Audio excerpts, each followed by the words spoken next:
Baik, terima kasih pemirsa masih di Damai Indonesia Aku dengan tema ketika pasangan banyak menuntut. Kami persilahkan kepada para jamaah untuk mengajukan pertanyaan yang akan dijawab oleh guru-guru kita. Yang pertama, ini Bunda April nggak nanya nih Bunda April? Nggak nanya? Udah usah nanya lah. Udah banyak nanya di rumah ya? Oh, Banyak nanya sama banyak nuntut? Ya pertanyaan dan tuntutan. Baik, tapi itu jadi motivasi ya Ustadz ya, Masya Harus. Allah. Harus.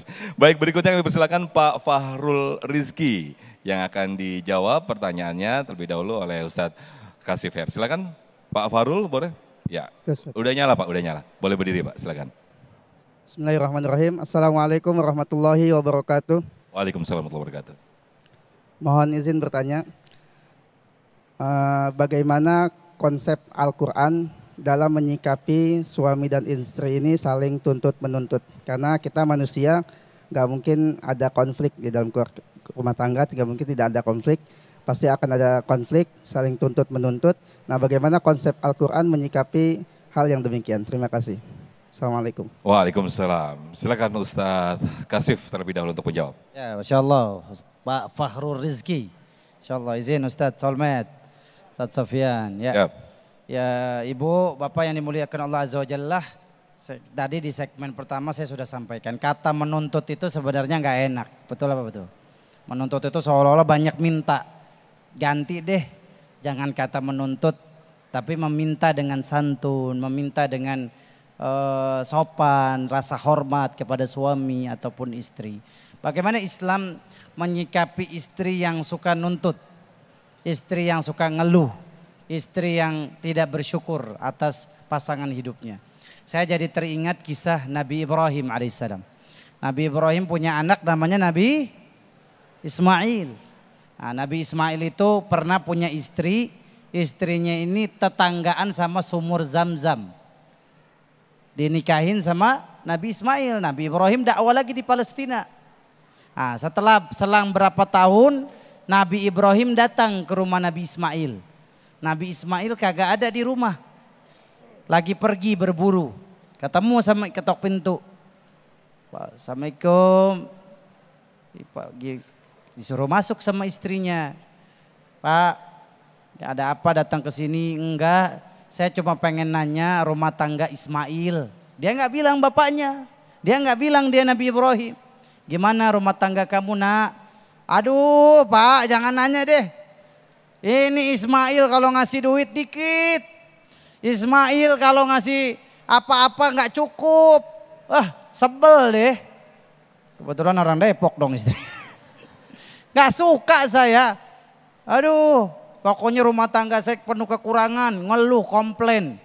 Apa kata Nabi Ibrahim? Gampang.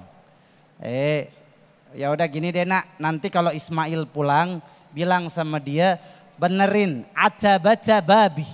Palang pintunya dibenerin karena rusak. Oh iya, nanti saya ngomongin ke Ismail. Nabi Ismail pulang. Gimana hari ini? Oh, tadi ada yang datang. Orang tua nanyain rumah tangga kita, kepo. Gara-gara lihat lambe turah. Oh iya, kalau begitu kamu apa ceritanya? Apa yang dia katakan? Dia suruh ganti palang pintu. Apa Nabi Ismail? Karena dia Nabi dapat wahyu dari Allah. Itu yang datang bapak saya. Namanya Nabi Ibrahim. Dia nyuruh saya ceraiin kamu. Diceraiin. Setahun kemudian Nabi Ismail nikah lagi. Ternyata tapi istrinya beda nih. Kemudian datang Nabi Ibrahim, Nabi Ismail berburu, nggak ketemu. Ketika datang, Nabi Ibrahim nanya, nak gimana rumah tangga kamu sama Ismail? Masya Allah, Ismail suami yang baik.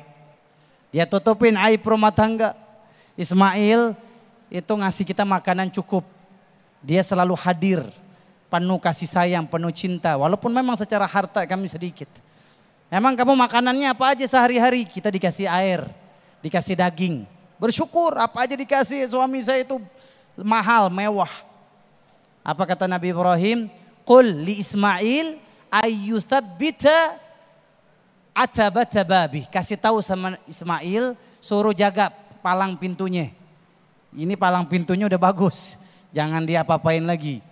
Nabi Ismail pulang ke rumah, tanya kepada istrinya. Gimana tadi hari ini? Oh tadi datang Syekh kabir, orang tua nanyain rumah tangga kita, kepo sama rumah tangga kita. Boleh nggak orang tua kepo sama rumah tangga anak? Boleh nggak? Boleh, untuk nasehatin, untuk meluruskan, ya. Jangan cuek sama rumah tangga anak kita. Tapi kalau masalah-masalah sensitif kayak uang nafkah menantu kita, jangan sampai kita ikut campur. Tapi kalau ada masalah boleh istri mertua menasehati kita. Apa kata Nabi Ismail? Tahu nggak kamu siapa yang datang tadi? Bapak kesayangan saya, Ibrahim. Dia nyuruh saya supaya mempertahankan rumah tangga kita. Kamu istri yang bersyukur, kamu istri the best. Kita nggak akan bercerai, you and me forever until jannah. Gitu, jangan banyak nuntut, bersyukur. Emang kalau kita cerai dapat istri, memang jamin istri kita lebih baik, betul apa betul? Bapak cerai, wah nggak bersyukur nih istri saya banyak nuntut, nikah. Dapat istri lebih bawel, 4 kuadrat. Bisa jadi, nggak ada yang tahu. Maka ibu yang dimuliakan Allah Azza wa Jalla, kan Allah udah ngasih tahu kita. Wa ista'adzana rabbukum la in syakartum wa la in kafartum. Bersyukur suami ngasih berapapun Allah tambah. Tapi kalau kita mengingkari, suami saya sedikit, suami saya nggak ngasih apa-apa, mengingkari, menganggap suami nggak ngasih apa-apa, apa kata Allah? Ingat, nanti nikmatmu berubah jadi azab. Nikmat berubah jadi musibah karena menghilangkan kebaikan suami. Jangan sampai ada seperti peribahasa apa? Hujan setahun dihapus oleh kemarau 1 tahun. 1 hari hujan setahun dihapus sama kemarau 1 hari. Jangan sampai. Na'udzubillah min dzalik. Kita mau setiap kebaikan istri kita ingat. Baik. Ketika istri kita sempat marah-marah nyakitin hati kita, ingat, oh dia melahirkan anak saya. Taruhannya nyawa, gak sebanding dia marahin saya tadi. Oh istri saya menyusui anak saya sampai begadang, sampai dia rela gak tidur. Demi Allah saya cinta sama istri saya. Jadi Pak, resep supaya istri gak banyak nuntut, kalau kita kurang ngasih dia duit, tambahkan rasa cinta kita.